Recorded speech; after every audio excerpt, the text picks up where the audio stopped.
On this day, 1986, James Cameron's extraordinary follow-up to Ridley Scott's Alien, Aliens, opens in theaters.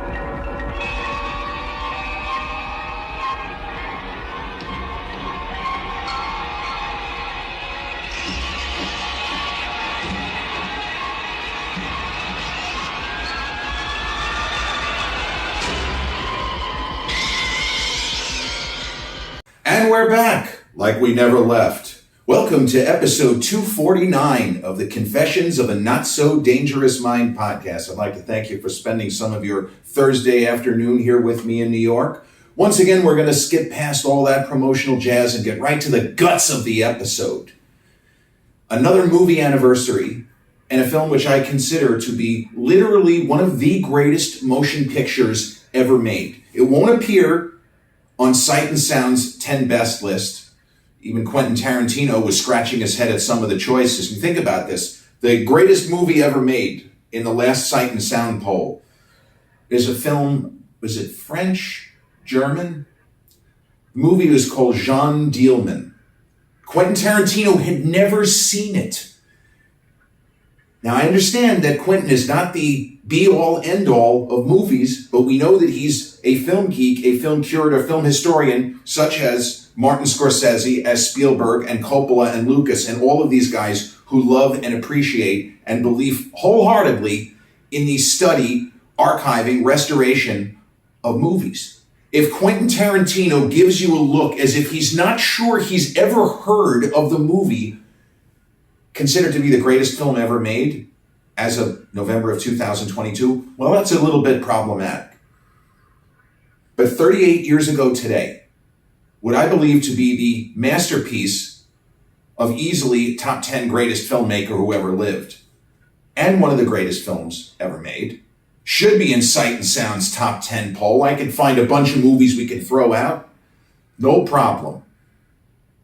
James Cameron is the filmmaker, and what I believe to be his magnum opus, his untoppable masterpiece, Aliens, which opened in theaters July 18th, 1986, 38 years ago.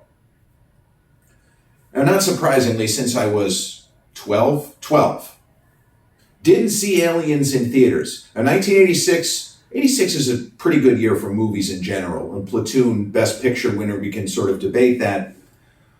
But it is the year of where Tom Cruise took the final step to mega stardom. He was already a star. He became a superstar, and then he went another notch or several notches above that. But Top Gun was, in the immortal words of Arnold Schwarzenegger 5 years later, the biggest movie of the summer. And then he had The Color of Money with Martin Scorsese later in the year. It's interesting to look back and see just how Tom Cruise, who shot Top Gun first, and then The Color of Money, you can see that he's not giving movie star performances. Maybe he gives a little bit of a movie star performance in Top Gun, but he doesn't coast in The Color of Money. He doesn't fall back on what he had already established as a kind of smarmy, cocksure, big smile, devil-may-care, maverick screen persona. He doesn't do that in The Color of Money. But Aliens, for the first of what would be, well, 3 for sure, and possibly 4, depending on who you talk to. But James Cameron intended Aliens to be a longer film than it ended up being. The version of Aliens which was released to theaters is not a short film by any stretch of the imagination. Oh, and before I forget, it was a massive box office hit. Critics loved it right out of the gate. And in the long before internet era, when information still traveled slowly, there wasn't much chatter. And you could Google this if you want to see contemporary newspaper accounts of Aliens when it was first released. Roger Ebert and other famous film critics weighing in, and maybe with a little bit of gossip. And, we heard that such and such an actor was originally cast. But Aliens grossed over 130 million against a budget of 18. That is a ridiculous ROI. You're talking about a film grossing 7 times its budget? Insane. That is absurd beyond the norm. When Aliens came out, though, the cut that people saw was 2 hours and 17 minutes. James Cameron's original preferred cut that he submitted to the studio was 2 hours and 34 minutes. Now, some of you will have seen both versions, such as myself and many cineasts of a certain age. But then there are those who, they just happen to have watched the film maybe with a parent, a family member. They could have seen it on Netflix 8 years ago for the first time, or maybe on Amazon Prime. As we speak, the film is streaming on Max and Disney Plus. But you might not know because it's not clearly marked. For example, Terminator 2, the later Cameron film, where there are multiple cuts, usually you're going to know ahead of time. Okay, we're watching the extended special edition. Oh, this is the theatrical cut. So there are people who have seen the theatrical cut and other people who have seen Cameron's preferred director's cut. And they don't realize that so-and-so saw a different movie, and because you could have a conversation where you say, why does Ripley have such an unshakable bond with Newt? It doesn't make sense. Well, in the 2 hour and 34 minute preferred cut, and James Cameron has gone on record, as he did with The Abyss, not sure that he said the same with Terminator 2. He likes the longer cuts of Terminator 2, but I think that he stands by the theatrical version. In other words, he'll consider that a director's cut, but he doesn't seem like the kind of guy that would go for this, but he has expressed his excitement, and he likes the idea that he's gotten to share different versions, because he says, almost from the scholarly perspective, especially with Terminator 2, you get to show audiences and people who love movies what you think and what your process is, and you say, this was not absolutely critical to the telling of the story. I really like it, but you can do without it. But sometimes there's stuff that you shouldn't have to do without that ends up on the cutting room floor. Now, I didn't learn that there were multiple versions of James Cameron's Aliens and James Cameron's The Abyss, which was 1989, until reading a book called The Cutting Room Floor, which is a really extraordinary book. It came out, I want to say, in like 1993, give or take. And it goes into what happened with Aliens, and specifically what I started to tease about how you could have a couple of people in their 20s, each of whom says they love this movie, Aliens. It's my dad's favorite film. Somebody who would be my age, could even be younger. But they have a discussion about the character of Newt, the character of Ripley, and one person says, I don't understand why Ripley reacts to Newt the way that she does. And the other person makes a face and says, Jer, she left a daughter behind. What the hell are you talking about? It makes perfect sense. And then the first individual, in this case would be me, says, what daughter? What the fuck are you talking about? She didn't have a daughter. What we know of Ellen Ripley in the theatrical cut of Aliens, she has been floating in hypersleep just to the vast reaches of space. She may have seen the Death Star get blown up real good for all we know. We have no idea. But apparently she's been in space for 57 years. In the theatrical cut, we simply learn she was in space, and as far as we know, she is a young woman, Ellen Ripley, part of the Nostromo, the crew with Dallas, Tom Skerritt, Veronica Cartwright, Yaphet, Harry Dean Stanton, Jonesy the cat who survives. And she comes to, and now it's 57 years later, and that's that.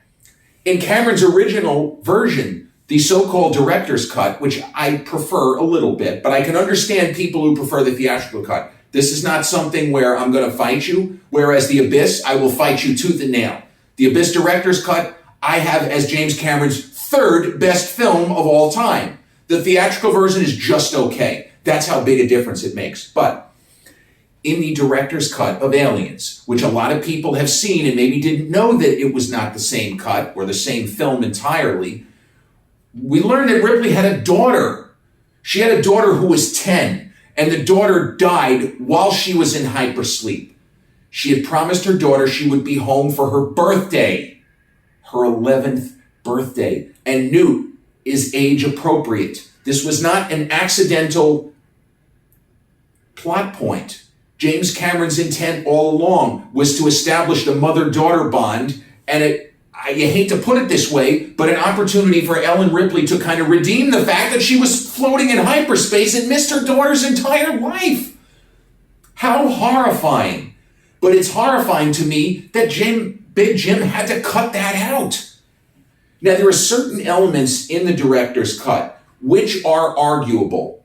And it's the sort of thing that Ridley Scott, who did the original Alien, loves to have these kinds of conversations with people, because there are those who would say, if you've never watched Blade Runner, Harrison Ford's narration is kind of helpful, because there are a lot of vague plot points that his narration, as dull and flat as it might be, helps to explain certain things. I don't know whether people will respond better to the theatrical cut or the director's cut. And the only thing really in favor of the theatrical cut is the tension ramps up faster. And you don't see LV 426. Cameron's idea, his whole process, not only did Ripley have a daughter, but he wanted to show life on the planet before things go wrong. But that wasn't 100% critical to tell the story. I feel like the angle of Ripley having a daughter was, and it should never have been dropped. But it's like this, to compare the two cuts in brief and from a broad perspective. Ripley comes to, she starts having hallucinations, dreams, ideas of embryo implantation from the alien that killed her entire crew in the first film. And she gives a report as to what happened. We set down on this planet on company orders, you fucking pieces of shit fucks, more or less. We did what we were supposed to. We got attacked. My entire crew was killed. The ship was destroyed. I didn't blow the ship up. I tried to kill the fucking thing. So she gives that information, and then she finds out that there have been families living on LV 426 for quite some time. We don't see it in the theatrical cut. We don't know that. We only realize very soon after that they've lost communication with the colony on LV 426. Ripley, we think there's a problem. We need you to go. In the director's cut, we see things go wrong, and we see Newt and her parents and her brother. Flip a coin. I prefer the director's cut. There's really also an incredible scene where they have, the colonial Marines, after they've been basically attacked along with Ripley, and they've lost at least half of their number, and they're in big trouble because they're in the middle of nowhere. They have no means to get out, and they have a very unstable atmosphere, which is probably going to kill them in 18 hours, 36 hours, whatever. So they have like a command center, a makeshift command center. And the aliens, they're very intelligent. And I feel like the way that Spielberg directed Jurassic Park, the first one, the raptors are kind of like the aliens in this film, where they're way more intelligent than they have any right to be. And so the aliens keep trying to get at the command center. And there is an unbelievable scene in the director's cut where the aliens approach on one side, and they are prevented from breaching the temporary command center by these robot guns called sentry guns. And it is a phenomenal action sequence with some really good creature effects. But it's one of the scenes that didn't make the theatrical cut. Whichever version of the film you see, it is a next level masterpiece. And Roger Ebert's review of the film, which is readily available on the internet, I believe it's as good a review as he ever wrote. He thought the film was brilliant, ingenious, and almost sickeningly well done. He said, "This movie made me feel bad. It made me so unsettled and anxious, and it's almost unrelentingly intense for at least its last hour." And then he said, "I'm giving this film a very high rating because of its professionalism and the incredible craftsmanship on display. But I'd advise you not to eat within however many hours of seeing it." He was implying that it's not for the squeamish, and Ebert always had a joke that he would make. "This movie made me squeam." Would be like, "Ee." The basic story of Aliens, which many of you know, and if for some reason you're this far in this episode and haven't seen it and don't know about it, well, you're in for a real treat.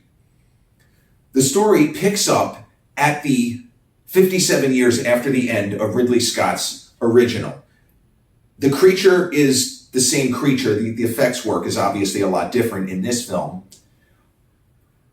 The movie is not in the same. The original Alien is more of a straightforward science fiction horror film. There are some action elements, but it is not in any way an action film. It is more of a horror sci-fi hybrid. Aliens has elements of horror and elements of science fiction, but it is more a straightforward shoot 'em up, blow shit up real good. And if we can blow up this piece of shit alien and its entire fucking planet crawling with them, so much the better. I say we take off, nuke the site from orbit. It's the only way to be sure. Yeah. So when Ripley comes to, and regardless of which version you see, the company doesn't believe her story about her ship being attacked by aliens and this planet, this LV-426, being crawling with these little beasties. Well, we know that the company is full of shit. Weyland-Yutani is nothing but pathological liars and people motivated by greed and greed alone. Paul Reiser is so good in this movie as one of the company representatives. And the story goes, it's so dumb, it's an apocryphal story, but you know what? I want to think that this is true. Spoiler alert, his character is so bad, he's such a sniveling piece of shit.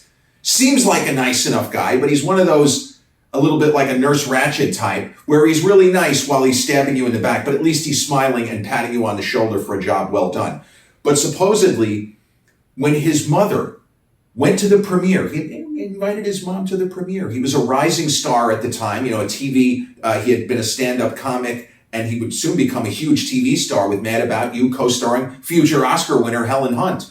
But supposedly his mom cheered when his character of Burke meets his ultimate fate. She cheered. That's some good acting for you right there. Ripley, after basically getting screwed, and she's stuck doing jobs way below her station, her talent, her skill level, she agrees to accompany a pretty badass group of colonial Marines to the planet LV-426 on what they think is a search and rescue mission, but it's not. It's, in the immortal words of Hulk Hogan, it's like leading the lambs to the slaughter. Ripley goes there. They go from invaders to besieged in a matter of about 10 seconds. And the production effects, the creature effects by Stan Winston and Phil Tippett and his team, who also worked on Jurassic Park, this is not a coincidence, are just beyond. There is a featurette available. It was on the Alien Special Edition DVD. But there's a featurette that you could Google right now and look up on YouTube. It shows like a screen test for the Alien Queen when when James Cameron had the idea of how he wanted to shoot the scenes featuring the Queen and how he was going to frame the action, because we are, after all, talking about something that's supposed to be a living, breathing creature, but is going to be operated by multiple people inside of a suit. It's not CGI, it's a suit. Man in suit. Robot monster from the 50s. That's what we're talking about. The first test of the Alien Queen is so bad, it looks like a student film gone wrong. And you can hear that James Cameron's not happy with what he's seeing. But they worked and worked and worked. And you watch this movie, that Alien Queen looks like a real member of the animal kingdom. It does not in any way look like a mechanical, animatronic Alien Queen. It looks like a real fucking thing. It is scary as hell. For that alone, James Cameron should have won Best Director. Hey, listen, I got nothing against Oliver Stone, fellow New York University graduate. Aliens is the best film of 1986, and James Cameron's direction should have at least gotten him a nomination. But you know what? Said the same thing with Terminator 2. How the fuck does he not get a Best Director nomination? And I'm sorry, no offense to Marlee Matlin, who ended up winning Best Actress for films released in 1986, Children of a Lesser God. William Hurt, another Best Actor nomination for him. The best performance that I have seen from that year, and one of the great performances ever, Sigourney Weaver in Aliens, as a much more hardcore, badass Ellen Ripley than she was in the first film, where she's tough, but nothing like the way that she is here. The 57 years and the maternal instincts basically turn her into Sarah Connor from Terminator 2.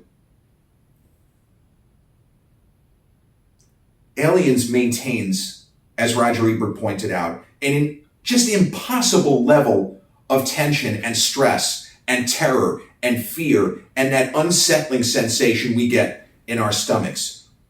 The movie doesn't let up. Even when we think we've reached a climax, we haven't. There's more, because the aliens and the Alien Queen is just as relentless as Ellen Ripley. Get away from her, you bitch. Immortal, iconic line. The Colonial Marines go from, as I said, invaders to besieged, and their number is cut, and they're trying to come up with plans on the fly, and they do have a ship where they theoretically could stage an escape, but it's in an area that they can't really get to. And this was something that also came up in Jurassic Park, where the Samuel L. Jackson character has to wander into the middle of the park and not get eaten by one of the dinos. It's a similar thing. And they send the android, played beautifully as Bishop, Lance Henriksen, wonderful actor. And Ian Holm played the android, Ash, in the first Alien film in 1979. And the way that they handle Ripley's kind of shell shock from what Ash pulled, and her concern that Bishop's going to be the exact same thing. Lance Henriksen is amazing. But he could have gotten a supporting actor nomination. He's fantastic because he's a more human-like android, certainly more human-like than even the T-800 in Terminator 2, although towards the end of that film, Arnold is showing more human-like qualities than Bishop. But they do have a theoretical way to get out of there if they can simply stay alive, figure out who's laying the fucking eggs. Because they can bail, but if they have no means to destroy this planet, the company's just going to come back at another time, reharvest, because they have this idea that they can use this alien as some sort of terrible biological weapon. Brilliant. We'll kill ourselves and we'll kill the Russians, that kind of thing. Nuclear war. Well, we're not worried about the fact that we might blow ourselves up. We just got to worry about the Russians. Well, what the fuck are you talking about? Ripley knows what's going to happen. And the people on her side also realize what's going to happen. And her consistent defense and the maternal instincts with the way that she goes the extra mile and a half to protect Newt and literally goes into the hive to face off with the Alien Queen in the final quarter of the film. It's an unbelievable extended action sequence. It's similar, in a crazy way, to what Arnold goes through in the next year's Predator, the first Predator, directed by John McTiernan, what Arnold goes through when it's time for him to go mano a mano with the Predator. Now, you have a better idea and a better feeling that in that film, although the Predator has way more advanced weaponry and can just basically kill Arnold if he chooses to in hand-to-hand because he's so much bigger, you have a sense that Arnold is so clever. That character is by far the most resourceful protagonist he's ever played. He is a fair match for the Predator. Ellen Ripley walking into the hive with baby aliens sprouting out of those pods or whatever the fuck they are consistently, and the alien queen about 50 times her size, it's not a fair fight.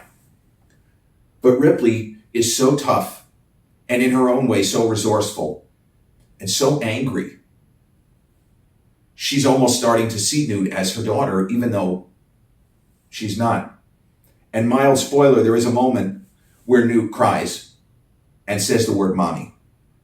Again, moments like that don't hit the same way in the theatrical version as they do in the director's cut. And you get more scenes in the preferred cut of Michael Biehn, who is just phenomenal as Corporal Hicks. And he played Kyle Reese in 1984's Terminator, and in the extended version of Terminator 2, he actually has a cameo in a dream sequence where he tells Sarah, you got to make sure that our son is protected. John Connor is protected. But Michael Biehn, a very kind of undersold, underrated, underutilized actor, was so good in the first Terminator. He is just phenomenal in Aliens.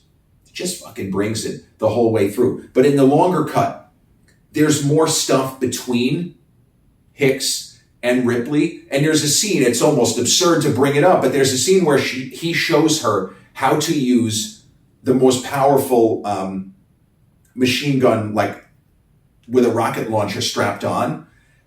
It almost feels like an engagement type scene, like, you know, and in a wacky way, the new family of Hicks and Ripley and Newt.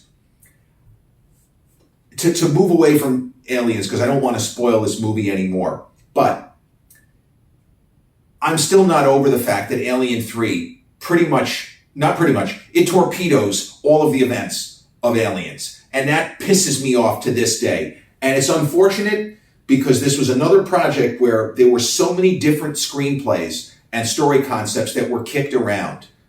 And unfortunately, they didn't choose the right one. What are you going to do, right? It's Hollywood. But I'm glad that James Cameron, in the early 90s, was able to reconstruct and put back together his cut of Aliens for, at the time, a VHS release, which was terrific. People getting to see this, the additional 17 minutes for the first time. Hey, why did they cut this in the first place? But from Cameron's career perspective, it was more important that he was able to reconstruct The Abyss. The Abyss had 30 minutes cut out of it. It's still a long movie. But he had this really critical nuclear warhead subplot, which ties into the kind of alien communication. And it is not a negative Aliens movie. It is a positive Aliens movie. And the short version it doesn't work. But the long version has a sequence which is so mind-blowing, I can't believe that Rupert Murdoch was okay losing it just because the film was running at least 20 minutes longer than he was comfortable with. There is a tidal wave sequence in the director's cut of The Abyss, which was state-of-the-art special effects for the time. But just the sheer scope and scale of this sequence in the film is impossible to conceive. And they cut it. But now at least, and for the last more than 2 decades, and more like 3 decades, you don't have to watch the theatrical version. And if you're on streaming, make sure you watch the preferred director's cut.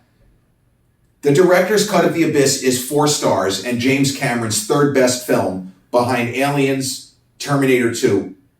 The Abyss is my pick for his third best film, the director's cut. It's that good. It's better than True Lies. It's better than either Avatar film. It's better than the first Terminator.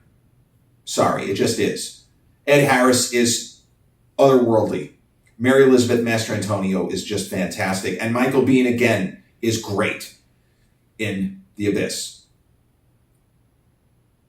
38 years ago, It's amazing the movie is that old. It still feels so fresh and so vibrant. It was so beautifully shot.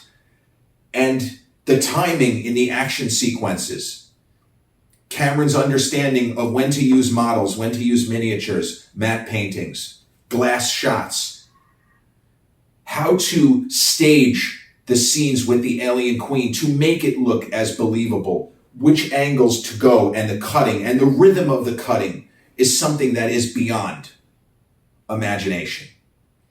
Aliens was nominated for 7 Academy Awards, and I believe it won 2, including Best Actress for Sigourney, who, as I said, unfortunately didn't win. But if you have not seen this film, the way I look at it, unfortunately, the only Alien movies you have to see are the first 2. Alien 3 is okay. Alien Resurrection is okay.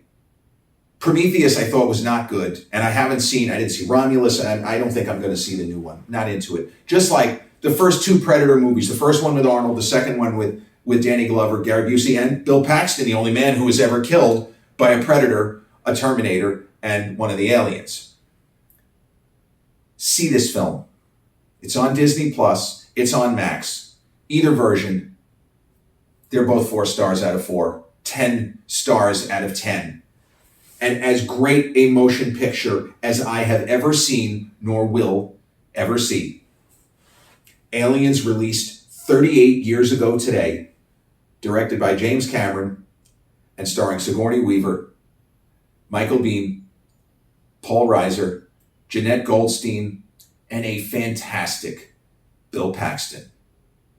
This has been episode 249 of the Confessions of a Not So Dangerous Mind podcast. I'd like to thank you all for spending some of your Thursday afternoon here with me in New York. If you check out this episode on the YouTube channel, haven't done so already, please click like, subscribe, comment, share, turn on those notifications. Or if you catch this episode on the audio platforms such as Spotify, Podbean, iTunes, Amazon Music, iHeartRadio, or all of the others, same general rule applies. Click like, subscribe, share, and turn on those notifications. I'll be back with another episode real soon. Till then, get away from her, you bitch! Peace.